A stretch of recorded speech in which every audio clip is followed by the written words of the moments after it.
একদিন হযরত খাদিজা রাদিয়াল্লাহু আনহা ফজরের নামাজের পর জিকির করতে করতে দু চোখের পানি ছেড়ে দিয়ে ফজরে কান্না করতেছিলেন। এই সময় ছোট্ট হযরত ফাতিমা রাদিয়াল্লাহু আনহা মা খাদিজার ঘরেই ছিলেন।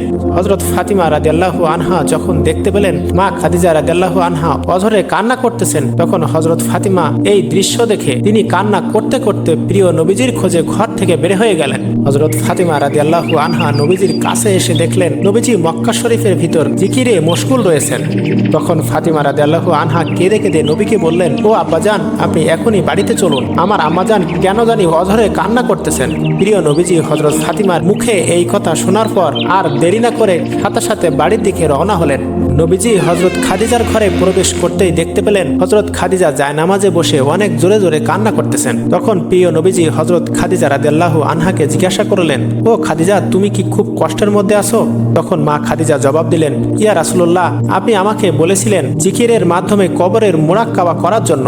আমি কবরের মুরাক্কাবা করতে গিয়ে বুঝতে পারলাম কবরের মতো নির্জন ভয়ঙ্কর জায়গা দুনিয়ার কোথাও নেই। এটা এমন একটা জায়গা যেখানে কেউ কারোর খবর নিতে পারে না। দুনিয়াতে আমি যদি কোনো সময় অসুস্থ হয়ে যাই, তখন আমার আত্মীয় স্বজনরা আমার কাছে এসে জিজ্ঞাসা করে আমি কেমন আছি, আমার খোঁজ খবর নেয়। কিন্তু কবর এমন একটা জায়গা যেখানে কে কি অবস্থায় আছে দুনিয়ার কারোর পক্ষেই তার খোঁজ নেওয়া সম্ভব না। ওই কবরে যে কত ভয়ঙ্কর আযাব হবে তা কেউ বুঝতেও পারবে না।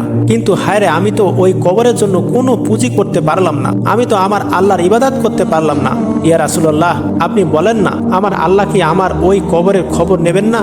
তখন প্রিয় নবীজি বললেন, ও খাদিজা, তুমি এমন করে আর কেঁদো না, তোমার কান্না দেখে আমার কলিজার টুকরা মেয়ে ফাতেমাও কান্না করতেছে। ও খাদিজা, তুমি তো জানো আমি আমার কলিজার টুকরা মেয়ে ফাতিমার কান্না সহ্য করতে পারি না। তখন খাদিজা রাদিয়াল্লাহু আনহা বললেন, ইয়া রাসূলুল্লাহ, আপনি আমার জন্য দোয়া করুন যাতে আমি এই কান্না অবস্থায় কবরে যেতে পারি। তখন প্রিয় নবীজি বললেন, ও খাদিজা, আমি তোমার জন্য আল্লাহর দরবারে দোয়া করব যাতে তোমার কবরে আল্লাহ তাআলা সবকিছু সহজ করে দেন।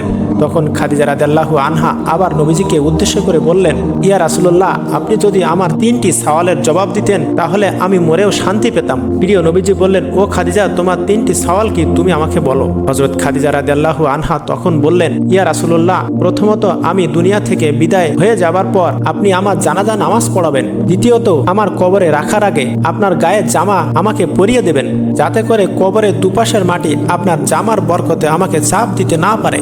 তৃতীয়ত, আমাকে কবরে রাখার পর যখনই সবাই চলে যাবে তখনই আপনি আমার কবরের পাশে দাঁড়িয়ে থাকবেন, কেননা মুনকার নাকিরের ভয়ঙ্কর রূপ দেখে হয়তো আমি বেহুশ হয়ে যেতে পারি।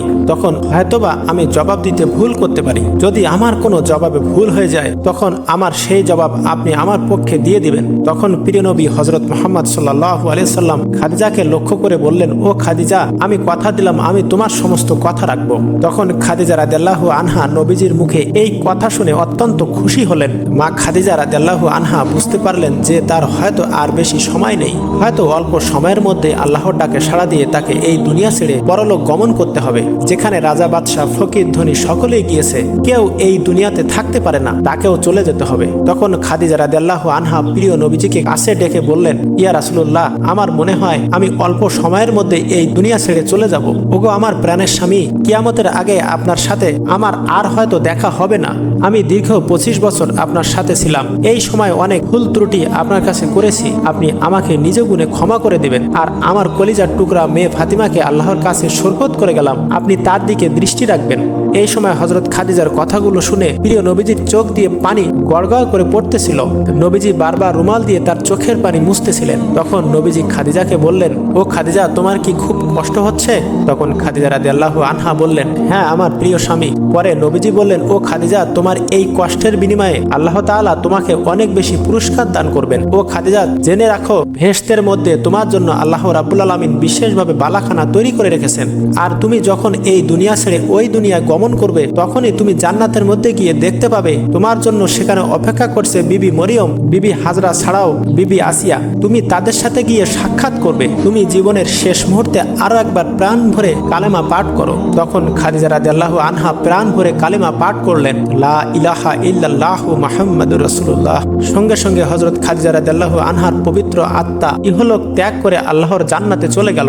তার বিদায়ী সংবাদ ছড়িয়ে পড়লে চারদিক থেকে হাজার হাজার মহিলা আখিরি জামানার নারী কুলের জননীকে শেষবারের মতো দেখতে আসেন এবং সবাই কান্নায় ভেঙে পড়েন। তার বিদায়ে গোটা মানবজাতি শোকে কাতর হয়ে গিয়েছিল।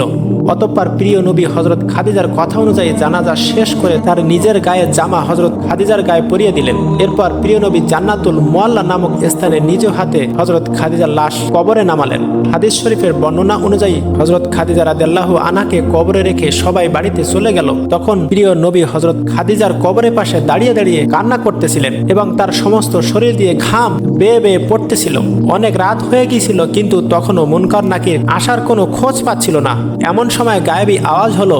আল্লাহ রাব্বুল আলামিন প্রিয় নবীকে বলতে লাগলেন, হে আমার প্রিয় হাবিব, আপনি এত রাত পর্যন্ত এখনো খাদিজার কবরের পাশে দাঁড়িয়ে দাঁড়িয়ে কান্না করতেছেন কেন? তখন নবীজি বললেন, হে আমার মাবুদ মাওলা গো, আমার খাদিজা আজকে কবরে শুয়ে পড়েছে আর আমি এখানে দাঁড়িয়ে আছি। আমার খাদিজার কবরের যখন মুনকার নকির এসে প্রশ্ন করবে আর তখন যদি খাদিজা মুনকার নকিরের উত্তর দিতে ভুল করে, তখন আমি খাদিজার পক্ষে তার উত্তরগুলো দিয়ে দেব।